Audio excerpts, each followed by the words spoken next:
नमस्कार साथियों, गहरे शब्द में आपका स्वागत है। श्रीमद् भगवद गीता के पास आपके हर प्रश्न का उत्तर है, चाहे आपकी कोई भी परेशानी हो, कोई भी इच्छा हो।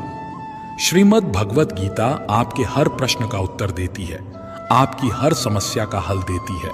चाहे वो परेशानी आपके मन की हो, धन की हो, या आपके शरीर की हो, या आपके रिश्तों की हो, आपको अपनी हर समस्या का उत्तर श्रीमद् भगवद गीता में जरूर मिलेगा।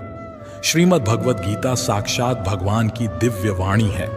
इसकी महिमा अपार है, अपरिमित है, उसका यथार्थ में वर्णन कोई नहीं कर सकता।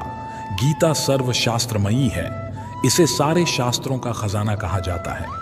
आज हम श्रीमद् भगवद गीता के अनमोल उपदेश आपको बताएंगे, जो आपकी पूरी जिंदगी बदल देंगे। बस आप इन बातों को वीडियो के अंत तक ध्यान से सुनिए। जो भी व्यक्ति इस वीडियो को अंत तक सुनेगा, उसे अपनी जिंदगी की हर परेशानी का हल अवश्य मिलेगा।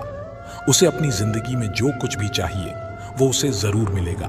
श्रीमद् भागवत गीता का पहला उपदेश यही है कि कोई अगर आपका अपना है या कोई आपसे बड़ा है तो उसका अपने प्रति गलत व्यवहार कभी भी सहन नहीं करना चाहिए।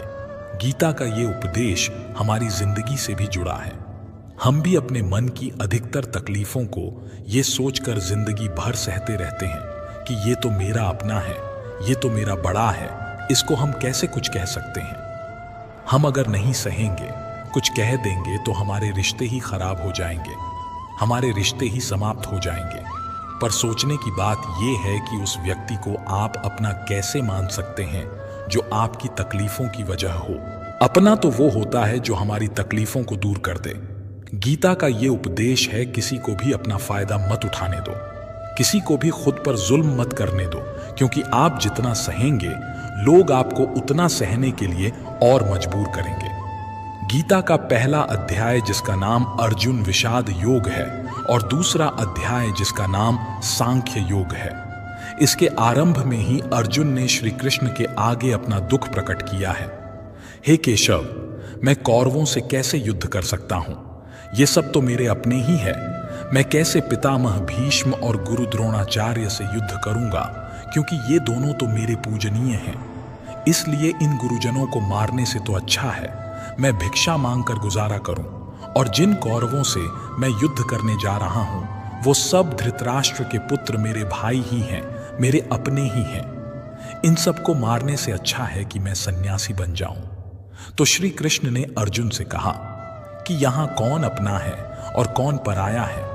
जो अधर्म करता है उसके साथ युद्ध करना तुम्हें मोक्ष और मुक्ति देगा।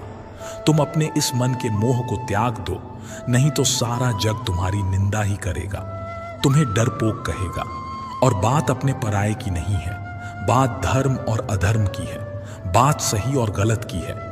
अगर तुम गलत को सहोगे, उसका अंत नहीं करोगे, तो गलत करने वाले को और बल मिलेगा, वो और भी गलत करेगा। इसलिए अपने मोह को त्याग कर तुम युद्ध करो। महाभारत की एक और कहानी भी है। जब अर्जुन के पुत्र अभिमन्यु की युद्ध में मृत्यु हो जाती है, तब अर्जुन बहुत दुखी होते हैं, रोने लगते हैं। वह श्री कृष्ण से कहने लगते हैं कि मैं यह दुख सहन नहीं कर सकता, मैं भी अपने आप को समाप्त कर लूंगा। फिर भगवान श्री कृष्ण अर्जुन को आत्माओं के लोक में लेकर गए, जहां अभिमन्यु आनंद से बैठा हुआ था, क्योंकि उसने क्षत्रियोचित व्यवहार किया, इसलिए उसे उत्तम पद की प्राप्ति हुई। जब अर्जुन अपने पुत्र अभिमन्यु के पास रोते रोते पहुंचे, तो अर्जुन अपने पुत्र को देखकर बहुत प्रसन्न हुए। उसे गले से लगाकर कहने लगे कि पुत्र, मैं तेरे बिना तो जी ही नहीं सकता, मैंने तो अपने जीवन की आशा का ही त्याग कर दिया है।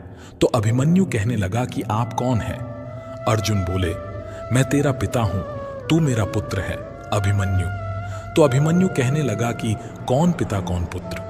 मेरे हजारों जन्म हुए हैं, किसी जन्म में आप मेरे पिता बनते हैं और किसी जन्म में मैं आपका पिता बनता हूं। आत्मा का ना तो कोई माता होता है और ना कोई पिता होता है। जब अर्जुन ने देखा मेरा पुत्र मुझे पहचान भी नहीं रहा, तो उसका सारा मोह ही खत्म हो गया।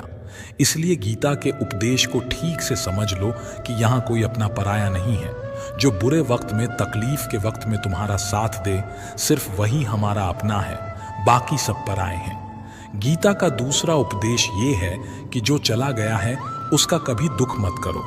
गीता को हम भगवान से भी बढ़कर कहें तो कोई अतिशयोक्ति नहीं होगी। श्रीमद् भगवद गीता एकमात्र ऐसा ग्रंथ है जो मनुष्य को जीने का सही तरीका बताती है। गीता जीवन में धर्म, कर्म और प्रेम का पाठ पढ़ाती है।